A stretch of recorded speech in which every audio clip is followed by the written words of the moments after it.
Before we begin, drop a comment below with your country and what time it is right now where you're watching. Whether it's sunrise in Kigali, midnight in California, afternoon in Portugal, or evening in France, I want to know. Don't just sit back. Tell me where in the world you are. Now, let's dive into the story. The woman standing at the altar wore a veil so thick you couldn't see her face. Not a wedding veil, a burial cloth. Heavy, dark cotton, the kind used to cover the dead before they go into the ground. It hung from a plain bonnet, past her chin, past her collar, past her chest. No features visible, no eyes, no mouth. Just the shape of a woman standing perfectly still in a church in Calico Basin, Nevada Territory, 1884, wearing the face of a coffin. The preacher stood behind the pulpit, looking like he'd rather be digging ditches. The groom stood at the altar, looking at the veil and trying to see through it. He couldn't. Nobody could. That was the point. The groom's name was Hollis Crane. He was 28, broad-shouldered, square-jawed, with sun-darkened skin and calloused hands and the permanent squint of a man who'd spent his adult life outdoors. He wore his only clean shirt, white cotton, bought that morning with the last dollar he didn't owe somebody. His boots were cracked.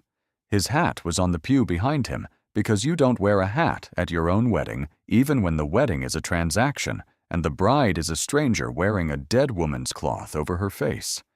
He was marrying a woman he'd never seen. He was marrying her because the alternative was worse. And in 10 seconds, he would lift that veil and see the face he'd agreed to spend his life with. But what was under that veil wasn't what anyone in that church expected. Not the preacher. Not the 12 witnesses sitting in the pews. Not even the bride's own father. The man who had put the veil on her that morning and told her to stand still and keep quiet and let the cowboy see what he'd bought. Here's the thing. The father was lying. About everything. And the truth under that veil was going to detonate like dynamite in a mine shaft and blow every wall in this story wide open. But we're not there yet. Not even close. Hollis reached for the veil. His fingers touched the dark cotton, coarser than he expected, heavy, the texture of something never meant for a living person. His hand hesitated. Behind him in the first pew, the bride's father sat with his legs crossed and arms folded, and a smile that looked like something painted on a fence. Wide, flat, hiding whatever was behind it. His name was Parnell Goss. He owned the biggest cattle ranch in Calico Basin, owned the general store, owned the saloon, owned the mortgage on Hollis's land, owned, in every way that matters in a territory where money is law, the man standing at the altar. "Go on, son," Parnell said, warm, friendly, the voice he used right before he fired someone, right before he foreclosed. Right. Before the smile showed teeth. "See what you're getting." Hollis lifted the veil, and the church went silent. Not polite silence. Airless silence. The silence of 12 people seeing something that doesn't match the story they were told. Because the woman under the veil was not ugly. She was not plain.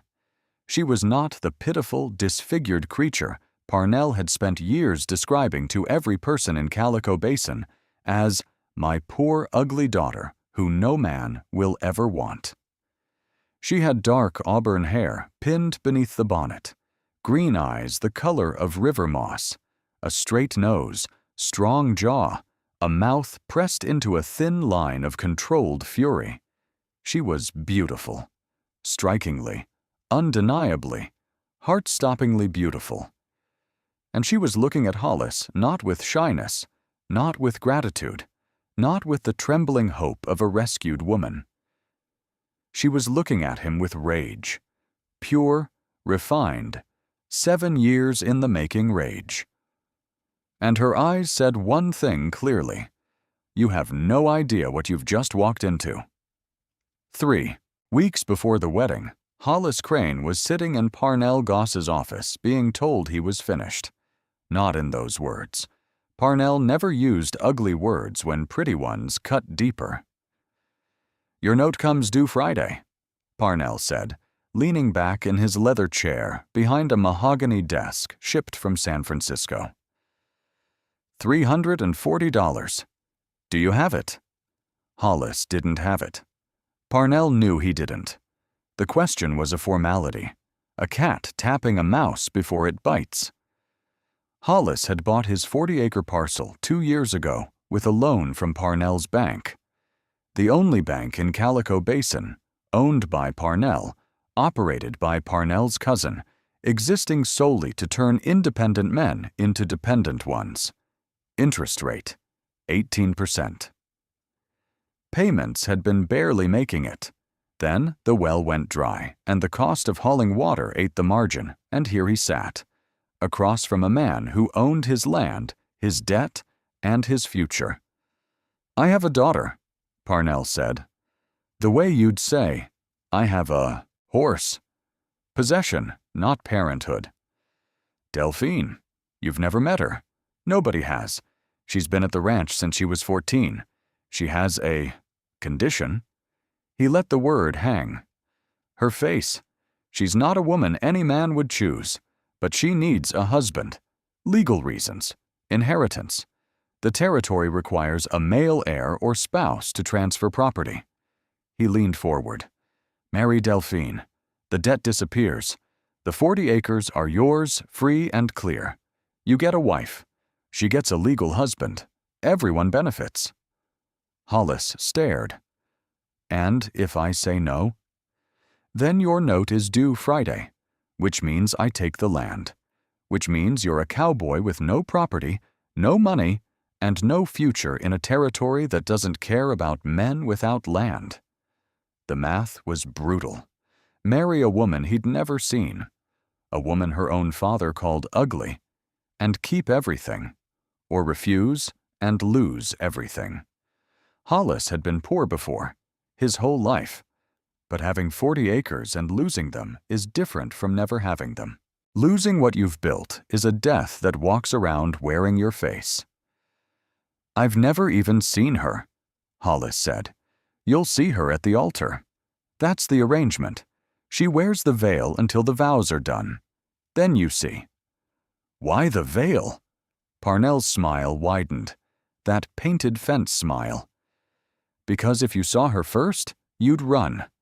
And I need you to say yes before you see what you're saying yes to." The cruelest sentence Hollis had ever heard, delivered in a friendly voice. A father calling his own daughter something a man would run from. Hollis thought about the 40 acres, the cabin he'd built, the well he'd dug, the fence posts driven with his own hands. 2 years of his life hammered into that ground. "I'll do it," he said. Parnell extended his hand. Hollis shook it. The handshake felt like a door closing, the click of a lock on a room he'd walked into voluntarily. What Hollis didn't know, what nobody in Calico Basin knew, was that Parnell Goss was not protecting his ugly daughter from the world. He was protecting the world from finding out what he'd done to her. The veil wasn't covering ugliness. It was covering evidence. And the marriage wasn't a gift. It was the last lock on a prison. But the prisoner had been reading for 7 years. And the prisoner had a sewing kit. And the prisoner had a plan. Delphine Goss had not left her father's ranch in 7 years, not because she couldn't, because she wasn't allowed. Since she was 14, she had lived in 2 rooms on the 2nd floor of the main house, a bedroom and a sitting room with 2 windows nailed shut and curtains always drawn. She had books, a sewing kit, meals delivered 3 times a day by a housekeeper who was replaced every 6 months so nobody got close enough to ask questions. She had everything a person needs to survive, and nothing a person needs to live. She was 21 now. 7 years in 2 rooms, 2 nailed windows. A prisoner in a house her father called a home, wearing a story her father called the truth. The story Parnell told was simple. His daughter was born with a disfigured face, a tragedy, a mercy to keep her hidden. The community accepted it because communities accept stories powerful men tell, especially when questioning costs more than believing. Nobody asked to see Delphine. Nobody questioned why a 14-year-old disappeared overnight. Nobody wondered about the rotating housekeepers, because Parnell owned the town the way a man owns a dog, leash made of money, hand that could pet or strike depending on the day. And the town learned not to ask questions that might change the quality of the petting. The truth was different. Delphine's face was not disfigured. Delphine's face was evidence. When she was 14, Parnell's business partner, a man named Strickland, came to the ranch drunk and grabbed Delphine in the hallway. Delphine fought. Strickland hit her. She screamed. The housekeeper came running. Parnell came, Lishkower, running. And Parnell saw his partner standing over his bleeding daughter and made a calculation that would define 7 years. Strickland was worth $50,000. Delphine was worth nothing. Daughters in the territory were liabilities unless married. Parnell chose the money, sent Strickland home, told the housekeeper Delphine had fallen, told the doctor she had a condition, told the town she was too ugly to be seen, and locked her upstairs. Not because she was ugly, because she was a witness, a living, breathing, clear-faced witness to assault by a man worth $50,000. As long as Delphine stayed hidden, the story stayed controlled. The veil was not mercy. It was a muzzle. And the marriage, Hollis, the debt, the altar, was the final lock. A married woman belonged to her husband. If Hollis married Delphine believing she was ugly, damaged, pitiable, he would keep her hidden too. He'd become the next jailer without knowing he was one. Parnell wasn't giving his daughter a husband. He was giving his secret a new warden. But Parnell made one miscalculation, one error so small he never considered it. In 7 years of captivity, he had given Delphine books, hundreds, law books, history, novels about women who burned down the prisons men built for them. And Delphine, locked in 2 rooms with 2 nailed windows and nothing but time and fury and a sewing kit, had read every single one. She knew the law better than the lawyer in town. She knew her rights better than the judge. And she had been sewing something for 3 months. Not a dress, not a quilt, a document. 6 documents, stitched into the lining of her wedding dress where nobody would think to look. 6 pieces of paper that would destroy her father. She didn't need Hollis to rescue her. She needed him to stand at the altar long enough for her to get to the church, because the church was the first building she'd entered in 7 years that wasn't her father's house.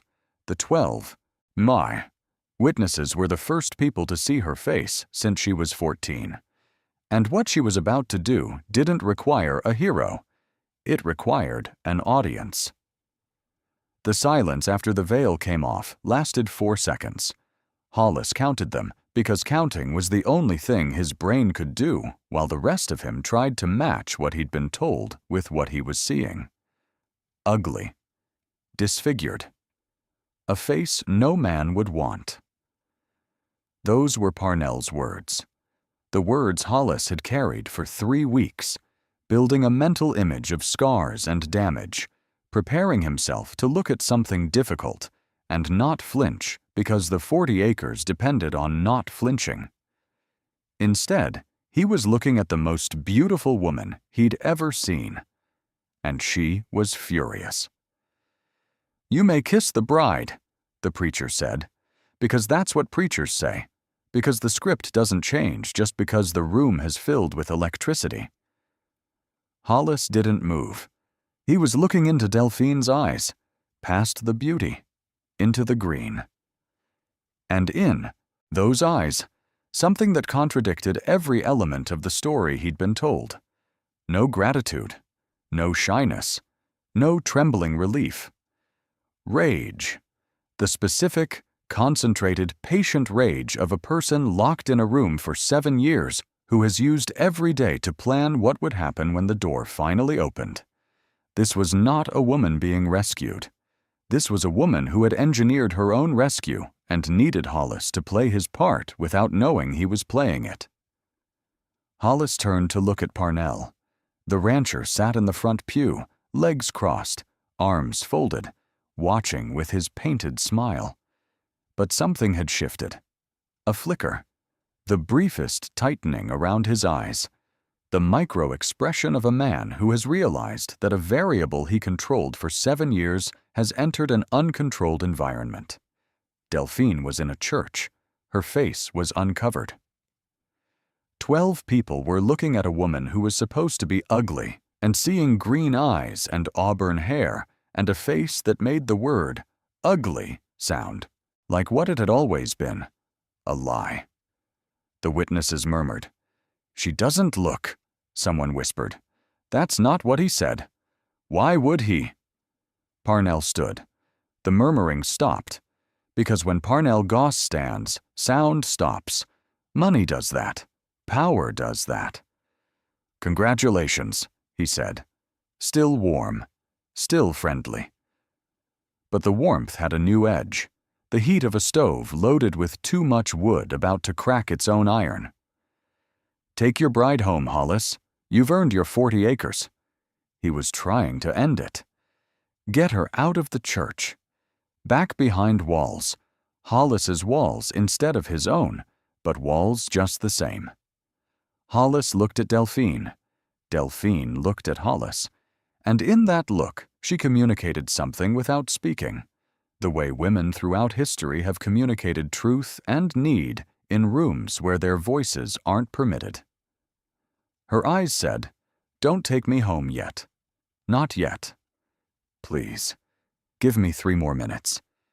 And Hollis, who didn't understand any of what was happening but who understood the look in a woman's eyes that says, "I need more time," stayed.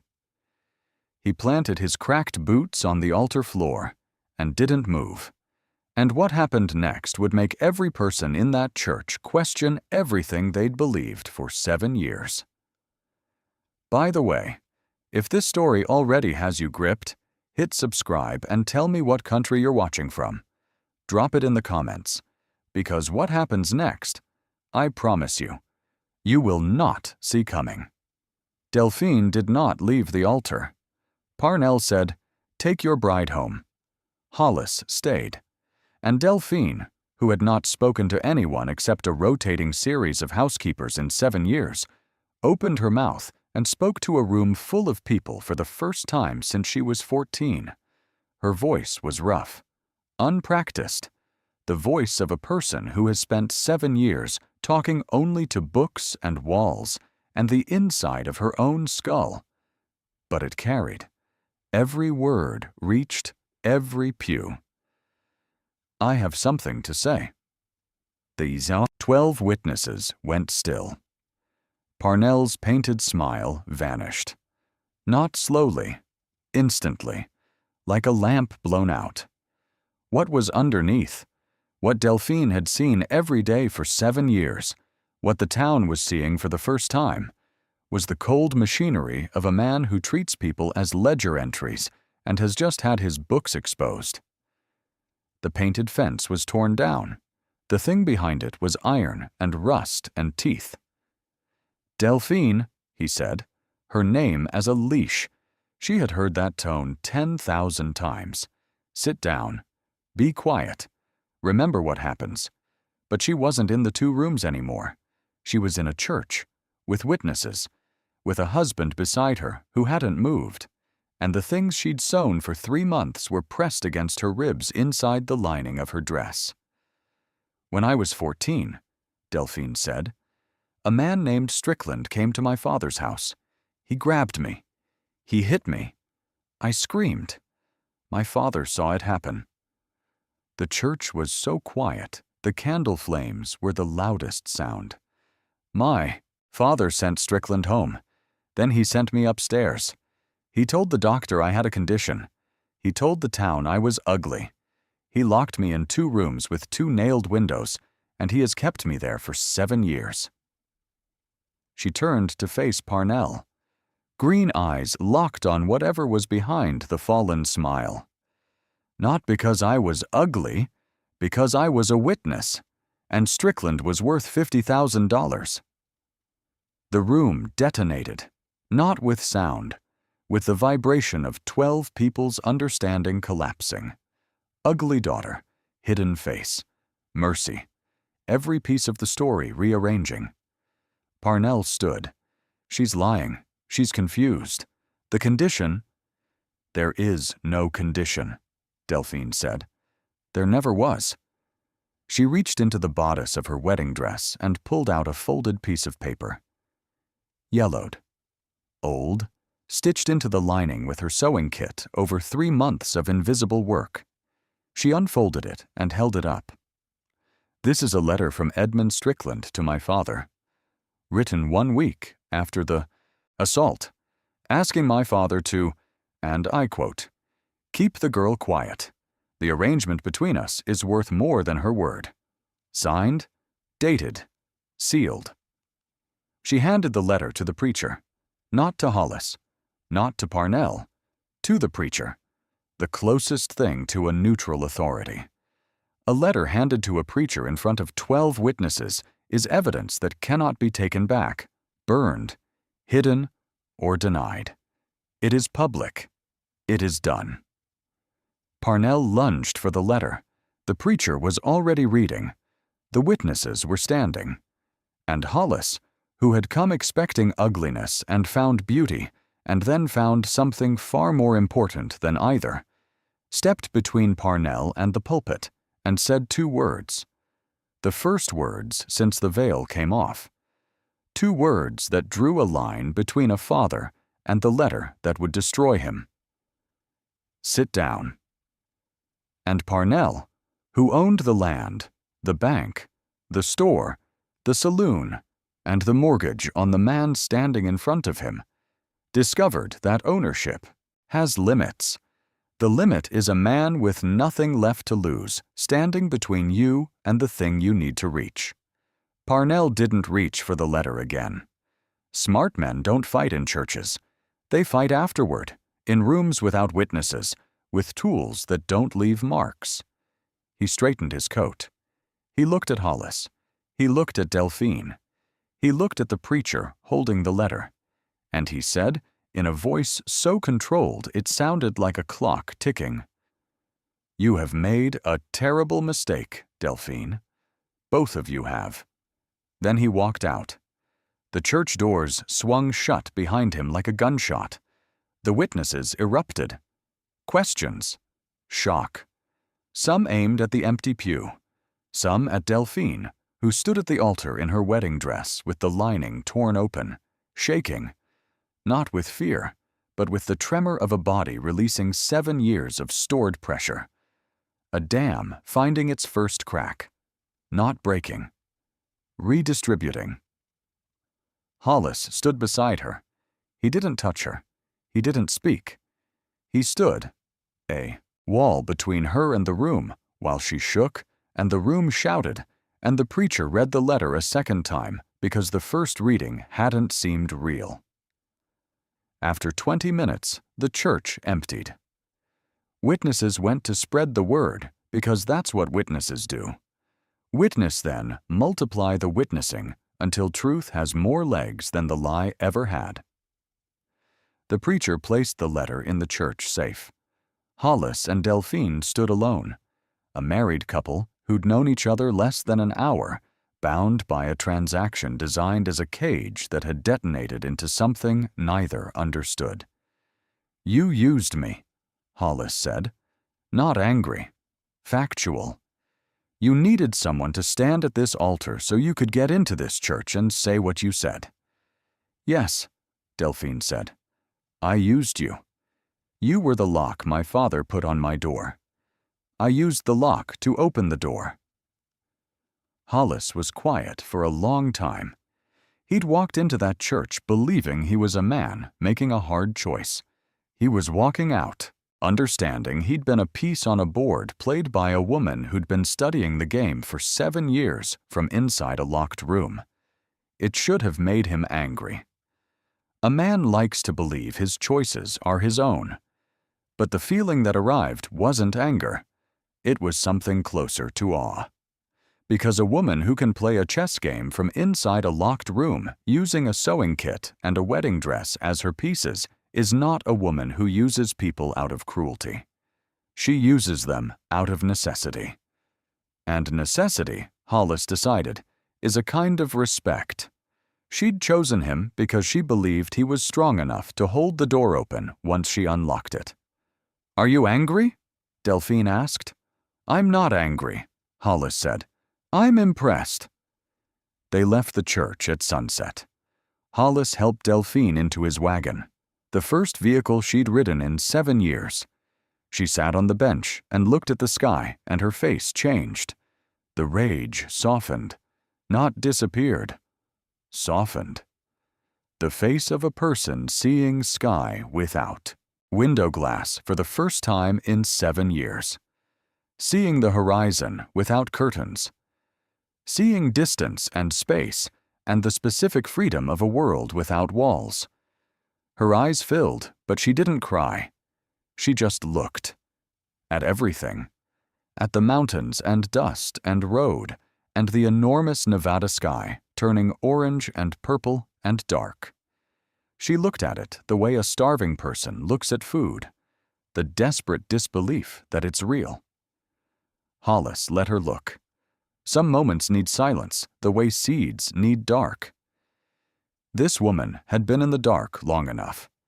They were halfway to his ranch when they saw the smoke. Black smoke, rising from the direction of Hollis's 40 acres, thick and orange at the base. Hollis's chest went cold. He knew, the way you know rain before you see clouds. Parnell had moved faster than the truth. The ranch was burning. The cabin was gone. The corral was gone. The fence posts Hollis had driven with his own hands, 2 years of labor, burned orange against the dark sky. The well was intact because you can't burn a hole in the ground, but everything above it was fire. Hollis stopped the wagon 100 yards out. The heat reached them even at that distance. Dry, suffocating. The heat of a man's life being erased by another man who considered the erasing a business expense. Delphine sat beside him, watching the fire with an expression Hollis couldn't read. Not shock, not sympathy, recognition.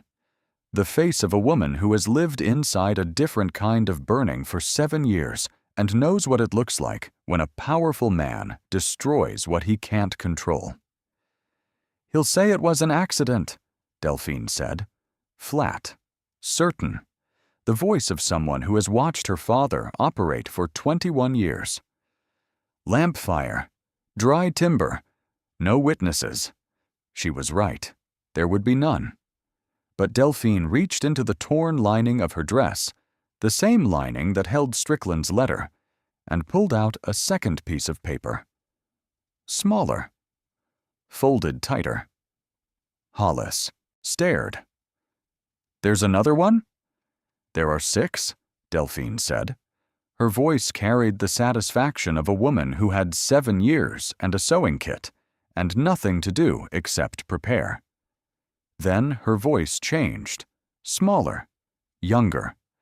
The voice of a 14-year-old girl who had been locked in a room surfacing beneath the woman who had destroyed an empire. "I was afraid it wouldn't work," she said. Hollis looked at her. "Every day for 3 months I stitched those documents into the lining, and I thought, what if nobody listens? What if I stand at that altar and the room sides with him?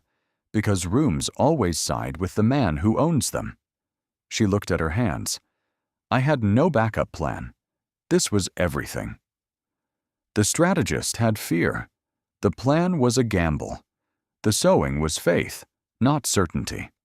And the 21-year-old woman sitting beside a fire that was eating her new husband's life had spent 7 years betting everything on one day. She unfolded the second document. A ledger page. Numbers. Names. Dates. Parnell's private accounts showing interest rates charged to every homesteader in Calico Basin, rates exceeding the territorial legal maximum by 12%. Every loan illegal. Every foreclosure void, including the threat against Hollis's 40 acres. I copied it from his desk 4 years ago, Delphine said. He keeps the real ledger in his office safe. The combination is his birthday. He never changed it because he never imagined anyone in that house was paying attention. She held up the page. The Strickland letter destroys his reputation. This destroys his bank. The other 4 destroy everything else. They drove through the night to the territorial judge in Carson City. 3 days' ride. They didn't stop except to water the horse.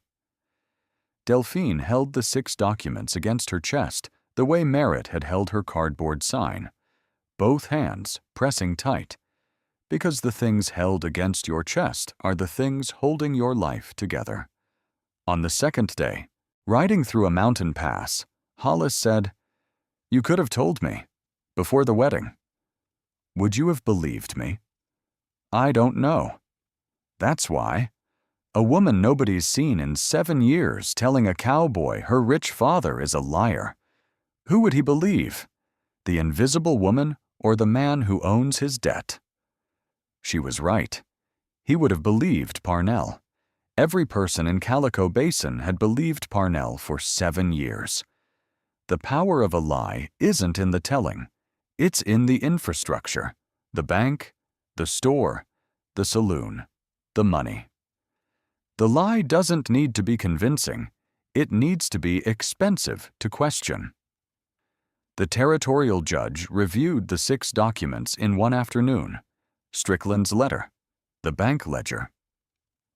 4 additional papers Delphine had copied and stitched into her dress. Property transfers with forged signatures, tax records with altered dates, a letter to the territorial governor requesting favorable treatment for campaign contributions, and a deed transferring Delphine's deceased mother's property into Parnell's name without legal authority. 6 pieces of paper. 7 years of preparation. 1 sewing kit. The judge issued 3 warrants. The U.S. Marshal rode to Calico Basin the following week. Parnell was arrested at his mahogany desk. Strickland arrested in Reno. The bank seized. Every illegal loan voided. Every overcharged homesteader got their money back. And Hollis Crane's 40 acres, the land threatened, the land that was supposed to be the leash, were free and clear. Not because Parnell forgave the debt, because the debt had never been legal. They rebuilt. Not quickly. Slowly. The way real things are built. Hollis raised the new cabin on the same foundation. Delphine designed it. She'd spent 7 years reading architecture books her father had given her without realizing he was educating his own destroyer. The new cabin had 6 windows, not 1, not 2 nailed shut. 6, wide open. Because a woman who spent 7 years behind nailed. Curtains builds a house that lets in every possible angle of light. She planted a garden. She opened a lending library in Calico Basin, the first one, using the books that had been her companions and her weapons. She taught women to read contracts. She taught them to read ledgers. She taught them to read law. Because the most dangerous thing Parnell ever did wasn't locking her in a room. It was giving her books. And the most powerful thing Delphine ever did wasn't escaping. It was making sure no woman in Calico Basin would ever be locked in a room again because she didn't understand the document that put her there. Hollis and Delphine didn't fall in love at the altar. They fell in love the way a cabin gets built, one board at a time, one nail at a time. One morning watching the other person work and recognizing competence and honesty and the specific beauty of someone doing what needs doing without being asked. He hadn't married a beautiful woman. He hadn't married an ugly woman. He'd married the most dangerous woman in Nevada territory, a woman who built a bomb out of paper and thread and patience and detonated it at an altar wearing a dead woman's cloth over her face. And the veil, the burial cloth. Delphine kept it. She folded it and placed it in a cedar box and put the box on the mantel of the new cabin with its 6 windows.